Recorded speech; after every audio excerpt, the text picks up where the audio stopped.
Hello and welcome to Attacking Third, a CBS Sports Soccer podcast. I'm Sandra Herrera, lead NWSL writer for CBS Sports, joined today, as always, by my colleague and co-host Lisa Roman, NWSL analyst and broadcaster. On this episode, we are giving you all a weekend preview of the NWSL matches ahead, but there's also some news that has dropped that we got to go through, expansion draft information, United States Women's National Team friendly rosters, and we're going to get through it all. But a quick reminder, now you can watch NWSL full game extended highlights at youtube.com/attacking third. Go ahead and subscribe to our YouTube page so that you don't miss any of the action. Of course, we can never just have one episode where it's strictly just a preview. There's always going to be other things that we've got to chat about. Lisa, let's get through it. How are you doing today? I'm good. Of course, there's news. There's always news happening. And Sandra, you and I are so busy this week, which actually makes me really excited for the future of Attacking Third. I know that Sandra usually plugs this and she does a great job, but hit subscribe on our YouTube page because then you will get alerts for when our videos drops. And we have a lot dropping coming up. So just stay prepared. It makes us really busy on the back end. But honestly, guys, I'm so excited for you to see it all. Sandra, how are you? I like the socks hat. Thanks. I'm feeling it too. The team is doing all right. I'm feeling the energy. It's not gonna take the place of soccer in my heart, but I always enjoy dabbling in other sports that are not the game of soccer. So I figured, you know what, let's rock the socks today. I typically have the sign in the background, but another sport that's starting to heat up is the NFL, Lisa. The NFL, it's heating up just like baseball, but football's back, everyone. The NFL has finally returned, and the Pick Six podcast is your top audio destination for comprehensive coverage of the 2021 season. Join host Will Brinson and company for extensive game previews and all of the picks you need, plus recaps immediately after Monday, Thursday, and Sunday night football games. That and so much more coming this fall on the Pick Six podcast feed. Download, follow on Apple Podcasts, Spotify, Stitcher, wherever else that you listen to your podcasts. Go Birds. I have to throw that in there. Go Eagles this year. You got to get it in. I'm sure. I don't know if I feel that enthusiastically about the Bears, but it's a new season and a new day, and that is when the most energy comes into play. So I'll say bear down, baby. I need to get some Eagles gear for my backdrop here in my little home studio. Next up, put that on my to-do list because NFL is back. Well, I'll try to look into that as well. I think right now I've only got some limited things on my wall. Maybe I'll get some more sports things in my little office space, including, honestly, quite frankly, more NWSL gear. I can't get enough of it. I definitely want to get some more and hopefully have that hanging up in the office space. But let's jump right into some of this news. Exciting news, quite frankly. There was the announcement of NWSL Expansion Draft rules. The NWSL Expansion Draft will be taking place on December 16th. It's a big one. There are officially two teams that are going to be joining the league come 2022, both West Coast squads, both California teams. We've got Angel City FC and San Diego NWSL.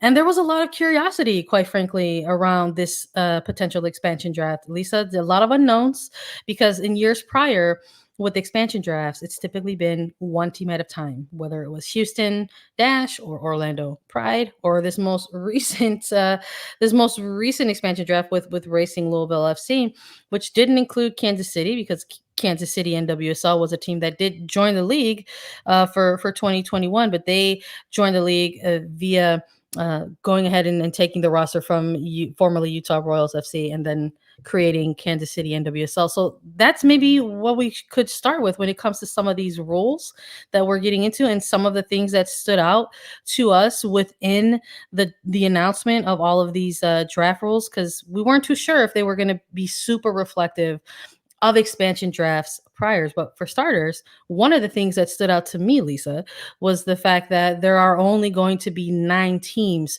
participating in this expansion draft. I believe one of the reasons is that Kansas City is not going to be participating in this one. This was one of the reasons they jumped into the regular season for 2021, is that they were going to have protection going into that potential expansion draft. So not 10 teams available for this one, Lisa, only 9. What Only else? 9.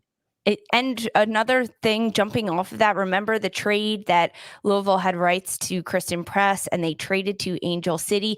They traded for draft protection from Angel City. So Angel City cannot choose players from Racing Louisville's team. Just another caveat to throw in there.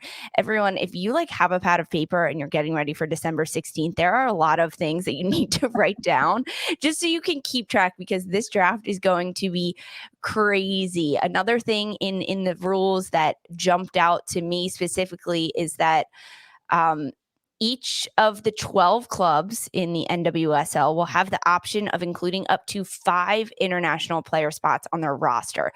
In years past, and this season right now, it's only 4 international slots. So adding an extra slot on each one of these teams, that was kind of buried in the in these rules that came out. But hey, I caught it and I found it. And I think that's super interesting to add that 5th player to that. I think this change was requested by the league and then ultimately approved by US Soccer, the board of directors. And I'm excited for this. I love having these international players come in, but there was so much to break down on this expansion draft and rule list. There's another one for me, that each team may lose no more than 1 player from each position group.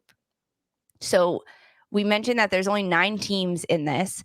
So San Diego and Angel City will only receive 9 players, right? Yep.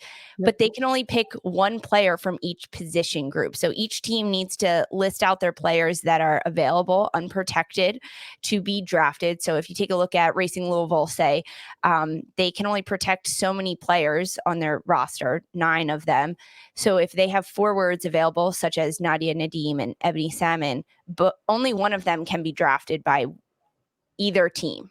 So they will remain one of them because it's only 1 player drafted from each position group, which that's an interesting little caveat we have in this draft. There's it's almost like there's these very this very weird, for lack of a better word here, very weird potential loopholes to sort of dig in between the phrasing of some of these words, and quite frankly, that might work to the benefit of a certain team, depending on who is on the clock or otherwise, or the expansion teams who are the ones choosing.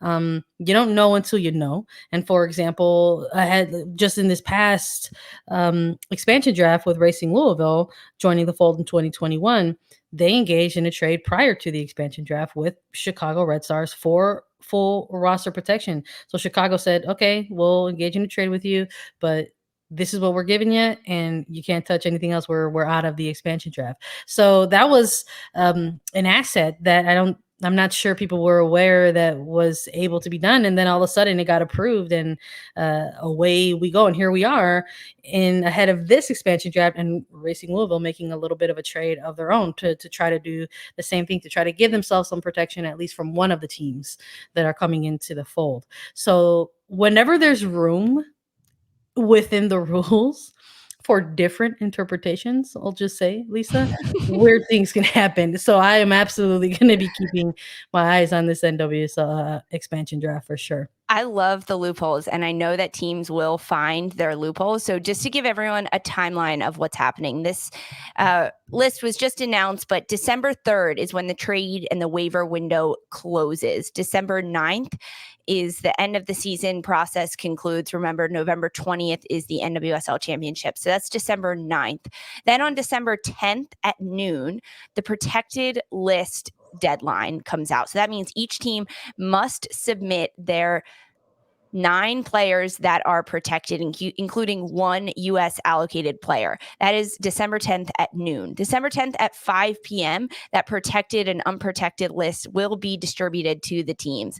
And then December 16th is the expansion draft. So that's just 6 days for Angel City and San Diego to take a look over the list of players that are protected and unprotected and kind of come up with a game plan. I'm sure those wheels are already turning for San Diego and Angel City because they have a lot to pick up on and a lot to choose from these teams and all of the players that are happening in the league. And then there will be a $250 fine to any team that fails to submit their protected, unprotected list by the deadline on December 10th. So December 16th is the expansion draft, and then December 17th, the trade windows open, which honestly means that the floodgates open and the craziness will continue. And we will be here for you on Attacking Third, covering it all. Yeah, and of course, like in years prior, just going off of, we can only go off of prior experience, and just because some of these deadlines are in place, quite frankly, doesn't necessarily mean that they've always been adhered to. So deals could be made on that date, but quite frankly, might not be announced until a much later date. Again, loopholes. Teams tend to find them for some reason, and so we'll be paying attention to that. It's I feel like this is just the beginning, Lisa. I feel like once we get closer into December, obviously into the mix of the offseason, we'll start hearing some more rumblings. We might even see some trades taking place, some moves taking place ahead of that, and or during or post. We will be here to cover it all with you, our listeners. But another quick bit of fun news that is reflective of the league as well is the announcement of the United States women's national team training camp roster. There are some international friendlies that are coming up, some exhibition games, quite frankly. And the first of 4, 2 matches against Paraguay are coming up in September in Ohio. And a lot of this roster that got announced, Lisa, the core of it, obviously, is the Tokyo Olympians, right? A little bit of within their CBA, they have to go ahead and play some of these games and, introduce themselves as Tokyo bronze medalists. But within that, there have been, some injuries, right? When we talked about coming out and exiting the summer games, some of the injuries that came into light, some big names are going to be included in the training camp, but not necessarily be available for selection. So somebody like Alyssa Nair and somebody like Sam Mewis are going to be available for evaluation purposes in terms of their rehab progress of their injuries. Although somebody like Julie Ertz is completely unavailable from this moment at all. But in light of some of the absences, there's also a big name and somebody like Christen Press, who has made the decision for her mental health to opt out of these current friendlies. And that's a big one too. We've been talking a lot about player injuries and whether or not and how and when they're available. But a big thing I think that's very important that we haven't been able to take the time to chat about a little bit is the importance of one's mental health. And in adjacent to this announcement from U.S. Soccer, Christen Press went ahead and made an Instagram post on her personal Instagram talking about, her reasoning behind, postponing playing for a little bit while she steps away for a second on the international stage and takes some time for herself. Yeah, the Instagram post was honestly really nice. It was a good look into Christen Press's decision making, just a snippet of what she said. Quote, "I've made the difficult decision to take some time away from the game to focus on mental health, spiritual growth, and processing grief." Of course, you can read her full message on Instagram, but the players, Christen Press, that was a shock initially for me to not see her name on the list, just based on everything that has happened, how she was brought into Tokyo and then the signing with Angel City. But obviously mental health comes first and foremost, especially for these athletes, and to have the wherewithal to understand that and say, I'm going to take a step back. And then other players missing from the list, I know we mentioned a bunch of them, but Megan Rapinoe, due to her injury, she's not going to be taking this trip. But Carly Lloyd, she'll be there on her retirement parade around with the U.S. women's national team, which is really exciting. So snag your tickets for these games because it will be good. But because of a number of players not on the roster, opt-outs or injuries due to that, it makes room for some other players, Sandra, which is so exciting, especially for the future of U.S. soccer and this women's national team, because as we saw after the Tokyo 2020 roster was put out, there was a number of players that were left off of that list that were, of course, upset about that and disappointed, but they went back to their club teams, especially within the NWSL, and said that they were not going to let this slow them down. They were just going to turn it on full power. A few of those being forward Sophia Smith with the Portland Thorns. We have seen her just explode over the last few weeks with the Thorns, getting goals, being so creative and dynamic in her play, really becoming a 4-dimensional player on the field, not just sticking to one or two skill sets that she has. Another player, midfielder Andy Sullivan with the Washington Spirit, player that's been in and out of training camps with the national team.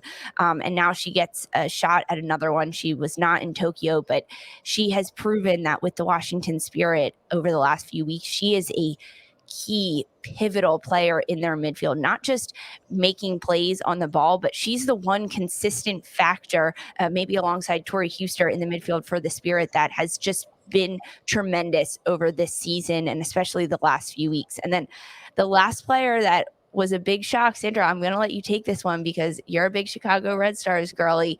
Mallory Pugh, she made the list. She's coming back. It's a comeback for Mal Pugh. You know what? This season for Mal Pugh has been spectacular. I'll just use that word because it has been. You know, this is a player who burst onto the scene very, very young, and who is a player who is still quite young in the beginning stages of her professional career and playing development, and became a part of the Chicago Red Stars team via a trade.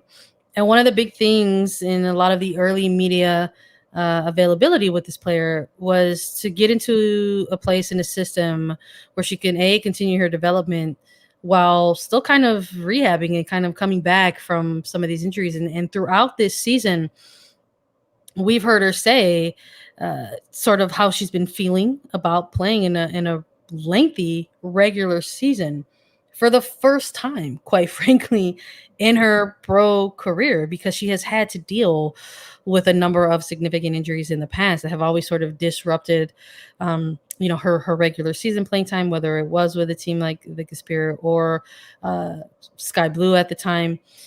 But now being with Chicago and kind of having a full regular season under her belt, we're starting to see who Mallory Pugh is and what she can provide and how she can produce and how she can create. So Vlatko Andonivoski calling these three players in collectively isn't too surprising.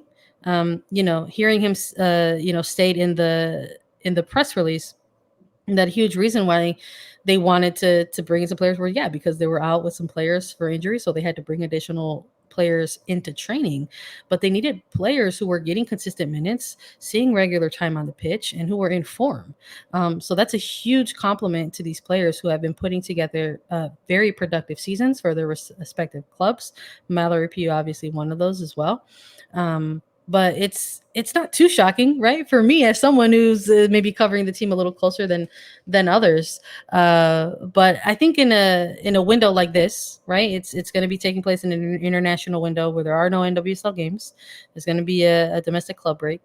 And having a coach like Vlatko Andonivoski, that is something that we did kind of view as a pro for this particular coach when he was put in this position, was the fact that he did have such a big background in NWSL, in domestic club play, that he sort of understands and knows the importance and the value of regular, consistent club play. So even within all of the announcements of the roster, and including these particular three players, he says, hey, yes, we need them because they're getting consistent regular minutes with their club, they're in form, but they're also in the middle of playoff push. All three of these players who are playing for their respective clubs. So not only are they going to come in and probably get some training with us and also potentially see some match day minutes against a team like Paraguay, but they're in the middle of a push and we got to manage their minutes as well. So it's I feel like it's a nice mix of like mutual understanding on both sides here.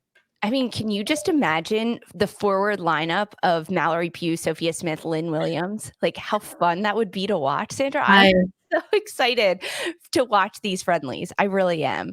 I cannot imagine it.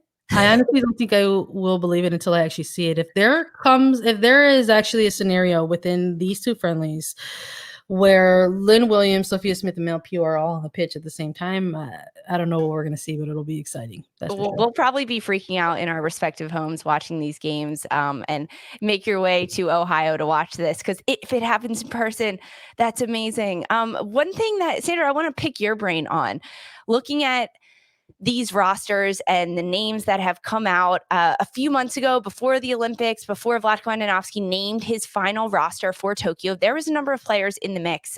One that we're not seeing here in Margaret Purce.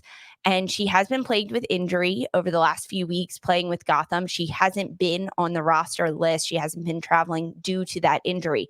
Do you think that Purce would have been in the talks to join this core group were it not for the injury? Or why is she named off this list? Is it solely due to injury? I absolutely think it's solely due to injury. I think prior to her picking up the knock that she did with Gotham, Margaret Purce was putting together the type of season that we were expecting to see post being left off an Olympic roster and going back to her club. So she picked up a knock, and unfortunately, it was a significant one. She's been out for several weeks now. But prior to that, she was helping produce some very good soccer for Gotham, and they were absolutely making waves and making noise during that Olympic stretch as a team to watch. And they've struggled a little bit in front of goal without her and her ability to attack and create. But I absolutely believe this is the player who would have been on this roster had she been able to participate. I don't think it foreshadows anything in terms of her being left off or not in the larger pool of things. I really do believe if once she rehabs and probably maybe looking closer to that 2022 camp, we're going to see somebody like Purse back into the mix for sure. And the numbers will shake out as everyone knows. Sadly, Carly Lloyd retiring, so that opens up another space for the future. But these numbers will definitely shake out. But for this first international break in September against Paraguay, I'm excited for this lineup. I'm excited to see what Vlatko Andonivoski throws together and his 11 that he sees on the pitch. And we look at the goalkeepers too. That's something that I would love to see Jane Campbell get a full 90-minute game under her belt, because it's 80 French right now, and Jane Campbell, Alyssa Nair will be going, but she's injured right now, so probably won't see time just as a safety precaution and minute management on her side of things. But I'd love to see Jane Campbell get a full game under her belt. Yeah, if there's two games. So if it comes down to each goalkeeper getting a game against Paraguay, then I'm here for it. I think that makes a lot of sense. I would like to see it happen. I think Vlatko Andonivoski also would like to see that happen as well. Especially because you don't know what's going to come out of these games and how the rehabilitation is going to go for Alyssa Nair, and looking at something like ahead a little bit to those October friendlies. And maybe thinking a little bit about that window of time as well, like who you're going to call in for that alongside maybe a Campbell, a French, and or a Nair who may or may not be up to par by then. So I would like to see that coming out of these games for sure. I hope that there is, some more rotation. I know some people during the actual Olympics as the tournament was going on weren't huge fans of the constant rotation. They felt that kind of maybe contributed to some disjointed, choppy soccer from the United States women's national team. But when it comes to moments like this, exhibition games in an international window, mix it up. I'm here for it. Let's see it. I'm excited about it. Lisa, we've got NWSL soccer action that's going to take place over the weekend. We've got to preview some of these games. Believe it or not, we've got a couple teams that are missing from this weekend's actions. We're going to get into the preview of these games coming up right now after a quick break. NWSL action will pick up on Friday this week. We've got games taking place Friday, Saturday, and Sunday. We will be without Gotham FC and Kansas City NWSL. They were supposed to play on Friday, September the 10th, but Legends Field in Kansas City, where the Kansas City Monarchs and Kansas City NWSL play, it was double booked after the Monarchs clinched a South Division game, and they actually have to prepare for a playoff run. So it's been rescheduled to October the 22nd at 7 p.m. And we will miss them this weekend, but there's a ton of other games going on. So we've got 8 clubs participating in NWSL action this weekend. Let's start with this first game, Lisa. We've got Houston Dash hosting Chicago Red Stars. It is going to be the second meeting of the regular season between these two sides. Chicago currently sitting in 5th place in the standings, in playoff position. Houston Dash on the outside looking in, really trying to pick up some points. Who are you picking in this game and why? Well, before we jump into all of this, everyone just remember that last weekend, every single game ended in a tie, in a draw. So I'm hoping for results this week. I'm hoping for teams to get 3 points, because that's really what teams need. So, okay, looking at Houston Dash, Chicago Red Stars, Chicago number 5 in the standings, Houston Dash number 8. The last time, that these two teams met, Houston got on the board early. And in the second half, we've talked about it here, head head coach of Chicago Red Stars, Rory Dames. He's so smart. He knows this game so well. He knows his players so well. He can read the game just incredibly that he actually switched formation for his Chicago Red Stars teams in the second half. He watched the first 45 minutes, understood where the space was on the field, and that his current formation wasn't utilizing the space that Houston was giving him. Switched up the formation in the second half, got the ball wide, which is where the space was against Houston, ended up scoring 2 goals to come back and win that match. So that's something that James Clarkson for Houston is going to make sure he doesn't do again against Rory Dames, go up and then let up 2 goals. But this game is really played off the ball. It's truly a chess match between how Dash and the Red Stars like to play. We've also seen Rachel Daly for Houston Dash getting back into the mix a lot. She tends to drop off in the midfield, which is a tendency for her to pick up the ball and combine with Shea Groom and then get the ball into the attack. But if she can stay higher up the field and really occupy Tierna Davidson and Sarah Gordon center backs for Chicago, Rachel Daly can cause so much trouble for opponents. This one, though, I think I'm going to give it to Chicago Red Stars. I think Rachel Daly will cause trouble, but the win will go in Chicago's favor for this one. Sandra, who do you have? Lisa, it's like music to my ears anytime you pick Chicago anything. I don't do it to please you. I don't do it to please you. I do it to win and get my picks right, Sandra, but fine. I'm happy you're happy. I gotta say, I don't know if I'm going with a win or a loss in this one. I really do feel like this one actually might be a draw. Honestly, I think both of these teams would be perhaps content if they do at this point in the season walk away with points out of this second meeting between the two of them at minimum. Houston is a tough place to play in, and I feel like both of these teams have kind of slugged it out at times when it has been in that hot, humid Texas heat. So I wouldn't be surprised if it does play out to a draw and even a low one at that. Maybe 0-0, maybe 1-1. We'll see. Let's look ahead a little bit to Saturday. We got Orlando Pride taking on Racing Louisville FC. To quick plug, Lisa, we had a great interview with Nadia Nadim. We even chatted a little bit about this game. Go check it out if you haven't yet. But Orlando Pride hosting this one. Another team that's kind of clogged in the middle of points in terms of chasing and maybe perhaps bettering their playoff positioning. Who do you got in this one, Lisa? Why are you picking them? Last time these teams faced, they drew 1-1. Louisville had the lead for most of the game, and then none other than Sydney Leroux comes back and gets the equalizer in stoppage time of regulation, like the 90th plus 5 minutes or something. Something incredible that we are never surprised to see from Sydney Leroux. But Louisville needs a win. They need 3 wins to stay in the playoff push race right now. There's 7 matches left in this season. They currently sit number 9 in the standings, just ahead of Kansas City with 17 points. So let's just say 7 games left. I'm going to try to do some quick math here. I was a journalism major, not a math major.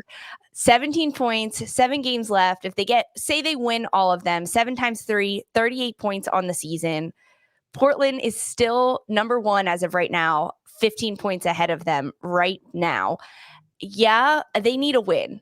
Basically, what I'm trying to say is, after that quick math for you all, thank you. I'm impressed with myself. Louisville needs a win, and they need 3 points. Now, Orlando Pride, Ashlyn Harris left the game last weekend with a head injury. She was on concussion protocol. We are not sure at the time of this recording if her injury status has been updated or not, if she will be playing, or if Erin McLeod will be brought into this matchup against Louisville. Either way, Orlando has solid defense. They have leaders in their back line that know how to get the job done, and they have prolific goal scorers up top. I think this one, I don't know. This makes me so hard to pick these ones. It really does. And I know it's just a podcast, but I want to get it right, and it makes it hard for me. Sandra, who do you have? You know what? I think I'm going Orlando Pride with this one. I think they realize the position that they're in.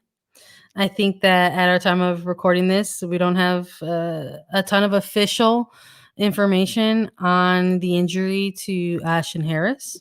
I think that's going to play a huge role if it is significant and she is out for some time. But they have capable keepers on that team to slot in. Aaron McLeod's coming back to this team as a gold medalist, and has been on the bench, and she featured in a game prior to the Olympics before heading off with Canada. So if they end up having to tap into some of their goalkeepers there's people who could slot in. But if you're a team like Orlando, who is more in the picture than somebody like Racing, you absolutely want to pick up all of the points where you can. And I do not think it is an unfair thing if a team who is in a better position in the standings takes a look at the schedule and say, this is a team on our radar that we absolutely have to take advantage of and beat. So I'm going to go with Orlando on this one. I think they might bring it. I think Orlando could win this as well. I really do. They're coming off a 1-1 draw to Houston, so they had some of their offense stifled by the dash back line. But looking at a team like Racing, I think they'll put up a good fight defensively against Orlando Pride. But I agree, the Pride will come out on top after this Saturday match. We'll see what happens. We'll have to revisit these picks to see if we are correct. Let's roll into Sunday, where we've got a doubleheader to close out NWSL action. It's North Carolina Courage hosting Portland Thorns FC. It's a big one. I think when you're looking at these 4 matches, this is the one you got circled as a must-see. We've got number 1 versus number 2 in the standings. Carolina at number 2, Portland Thorns at number 1. It's a shield race for sure. If North Carolina Courage comes away with a win on this, it's going to be huge for them. Portland Thorns, same scenario. They give themselves some cushion, right? And North Carolina has done it before. Yeah. Last time out, North Carolina beat Portland, but you're exactly right, Sandra. This is the match that's circled for sure on my calendar. It's on Big CBS Network, so you can watch this game there for this Sunday matchup. But you're exactly right. It's a title race between number 1 and number 2. 32 points for Portland Thorns right now at the top of the table, 29 for North Carolina. So if North Carolina gets this win against Portland Thorns, that's 3 points. It puts them tied in first place with Portland, which Portland has been the lone dog at the top of these standings for weeks. It's about time someone comes up and pressures them. And it's been North Carolina on the Portland Thorns' heels for the majority of this season. Last time out, North Carolina beat Portland 2-0. This game is going to be so tight. I almost think it could end in a draw, but I'm not, that's not my prediction. I'm just saying that if it happens, I'm not going to be surprised with how tight these teams will be defensively. I think it'll be a really narrow scoreline in the end. A winner, if there is one, if it's not a draw, it'll be a 1-0 scoreline for sure. I don't think that the scoring will be opened up that much. But at this match, for sure, it's circled. I'm going to watch it. Everyone tune into this one. Yeah, there's just something about like some of these games that tend to feature clubs that might have more allocated players on it than normal, let's just say. We've got North Carolina Courage and we've got Portland Thorns, who are going to have a number of players represent in that United States Women's National Team game. Those type of players are big competitors. They want to exit. They want to exit to their training camps on a high. So I'm expecting some high octane level action in this one. When it comes to these types of players, I'm going to be looking for Lynn Williams to stay active. I'm going to be looking for Sophia Smith to be real motivated, quite frankly. So I think this is going to be an exciting game. I would love for the games that are taking place this week, if we do have a high scoring one, I would love for it to be this one. I feel like in the past between these two teams, maybe they've kind of been a little bit one-sided, but I would love for it to be a little bit of a more high scoring on both sides of the ball. So we'll see what happens. I'm going to go with the home side. I'm going to say that the Courage are going to take this one and keep things interesting in the standings. I think the Courage will win this one too. I mean, I don't think, yes, they're going to win it. They're going to crush Portland Thorns, but I think that they could do it. They've been on a really nice run. They have really good pace with the cadence of the season. And at this point where they are, and a player like Lynn Williams, you're exactly right. She's going to want to show Vlatko Andonivoski that she deserves to be the starting 9 up top, or a starting player in the front line. And to do that, she needs to score a goal against Portland Thorns, against AD French, none other than. So, or excuse me, she's not there anymore. I apologize. But you know what I mean? Lynn Williams needs to score a goal against Portland Thorns, a team that, Bella Bixby, a team that's done great defensively. So I hope North Carolina gets this one just to make the standings fun. We'll see what happens. We got one final one to go through. We've got Washington Spirit hosting OL Reign. You want to talk about a team that's chasing some things? OL Reign currently sitting at number 3, also with 29 points. What happens, if they play to a draw with the Courage and the Thorns? If OL Reign get a win in this one and there's a draw on the other side, they can leap into number 2. And so they're right there in the thick of this Shield chase, quite frankly. But I'm looking at a Washington Spirit side, Lisa, that are trying to better their position. They're currently in 6th in the standing. That is the final playoff position if people are keeping track. And honestly, the standings keeps changing up week to week. So looking at this match, I think if you're obviously the Washington Spirit side of things, you're like, I want to get this win. I got to get a result. And then if you get it against a team like OL Reign, who has been producing some pretty impressive results, I think that's also got to be quite the morale booster as well for this type of team. Who are you picking and why, Lisa? OL Reign, no Megan Rapinoe for this game. She's expected to return later in the season. Last time out, Washington Spirit beat OL Reign. And then, as I mentioned, all of the draws last weekend happened. So both of these teams coming off of a draw, but OL Reign's draw coming against Racing Louisville, which I think hurt OL Reign. I think it really did hurt their pride in a sense, because just a few games before that, they had the Cascadia rivalry that they won, which was tremendous for OL Reign. So I think OL Reign is going to come out on top of this match against Washington Spirit, because not that Washington Spirit isn't ready and they're not prepared to fight, but OL Reign has taken a beating the last 2 weeks or so, and now they're ready to get back. They understand they didn't have Megan Rapinoe last week nor the week before, so they understand how to play without her. Jess Fishlock in the midfield combining with Rose Lavelle, and their attacking presence is so tremendous. And now that Laura Harvey has switched Huerta to the outside back, she's getting more comfortable in that position. I think the pieces are really falling into place for OL Reign, and they will take this win over Washington Spirit. We'll see. I think I'd like to agree with you, but I think just to close it out, I'll disagree. I think I'm going to go with the Spirit. I think I'm looking at big players like Andy Sullivan. She's going to have a lot of work in that midfield for sure. But part of OL Reign's really impressive streak of games there was really dependent on breakout moments from Megan Rapinoe. And they've already been without her. And so we'll see what happens there. It's going to be up to someone else to step up. Who's going to be that person, right? For the Spirit, they've also got to get their things back in order in terms of their attack. I would like to see some more of that dynamic play that we have been used to seeing throughout the regular season, and that sort of front three with Sanchez, Rodman, and Hatch. And I think if they could get it going in a game like this, it can help kind of propel them throughout the remainder and the final weeks of this season. So I'm going to be going with a narrow scoreline. I'm going to be going with the Spirit on this one. 4 games to close out NWSL action. I can't wait to see it all, Lisa. I want to thank everybody for joining us. As always, we will be back soon with a recap episode of all these games. Appreciate you all as always. Thank you for listening. Just want to remind you that we are on Apple Podcasts, Spotify, Stitcher, anywhere you listen to your podcast show. Please leave us a 5-star review. If you do that on Apple Podcasts with a question, we will answer it as part of our mailbag segment that takes place on Attacking Third. Just want to remind you that we're also available as videos, so please subscribe to us on YouTube for episodes and extended NWSL highlights. Visit youtube.com/attackingthird, and we will be back on Monday with the recap of all of the weekend's actions. So check back with us to see who got their game predictions correct. For Sandra Herrera and Lisa Roman, this was Attacking Third.